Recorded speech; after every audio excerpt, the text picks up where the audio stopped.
Kisah 4 ayat 24. Kemudian ayat 29 dan 31.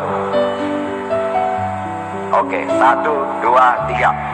Ketika teman-teman mereka mendengar hal itu, berserulah mereka bersama-sama kepada Allah, katanya, "Ya Tuhan, Engkaulah yang menjadikan langit dan bumi, laut dan segala isinya."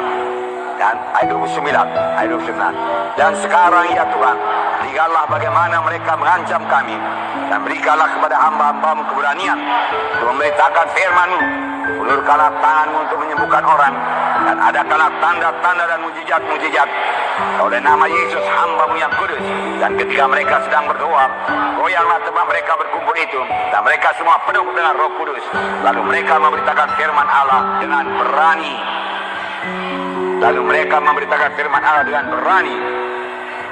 Saudaraku, sehingga dia lihat aniaya itu kecil saja. Kadang-kadang kita tenggelam melihat begitu besarnya aniaya. Kita tidak memandang lagi kepada Tuhan.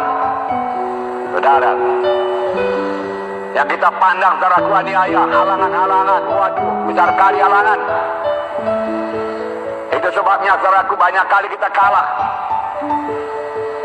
Hari ini pandang kepada Tuhan yang maha besar, maha kuasa.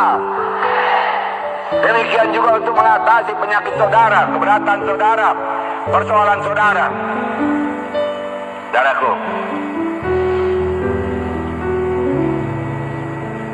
janganlah tenggelam oleh persoalan saudara. Beralih pandangan saudara kepada Tuhan yang maha kuasa. Dengan mudah dia akan menyelesaikan persoalan saudara. Jangan pandang kepada hebatnya penyakit saudara. Aduh, parah penyakit ini. Dokter berkata penyakit ini penyakit yang parah. Saudara, pandanglah kepada Tuhan sebagai anak-anak Tuhan. Amin. Yang maha kuasa, maha besar. Maka mujizat akan terjadi. Kesembuhan akan terjadi. Karena kapan saudara berseru kepada Tuhan, maka Tuhan akan menjawab. Haleluya. Nah, dan ketika mereka sedang berdoa, goyanglah tempat mereka berhimpun itu. Nah, semuanya penuh dengan Roh Kudus. Saya percaya orangnya pun goyang. Percayakah saudara? Ya. Dan gedungnya goyang, saudara. Lalu mereka memberitakan firman Allah dengan berani. Diperlukan keberanian pada zaman sekarang ini, saudara. Maka mereka pun berdoa semuanya. Mereka berdoa bertalu-talu mohon keberanian seperti kita dengarkan di atas tadi. Berilah kami keberanian memberitakan firman-Mu Tuhan dengan terus terang. Dan ulurkan tangan-Mu menyembuhkan orang sakit. Dia katakan, dan Tuhan menjawab. Luar biasa, saudaraku. Roh Kudus sudah disediakan, tapi tidak begitu banyak orang yang minta, saudaraku. Sayang, saudaraku. Mohonlah, saudaraku. Kemudian beritakanlah Yesus yang hidup, Yesus yang luar biasa, Yesus yang menyembuhkan penyakit. Kalau saudara beritakan Yesus yang menyembuhkan penyakit, maka dia akan menyembuhkan penyakit. Tuhan Yesus hanya sebesar berita saudara. Kalau berita saudara, saudaraku berbelat belit, saudaraku membawa orang sulit mengikut Yesus, maka orang tidak akan mengikut Yesus.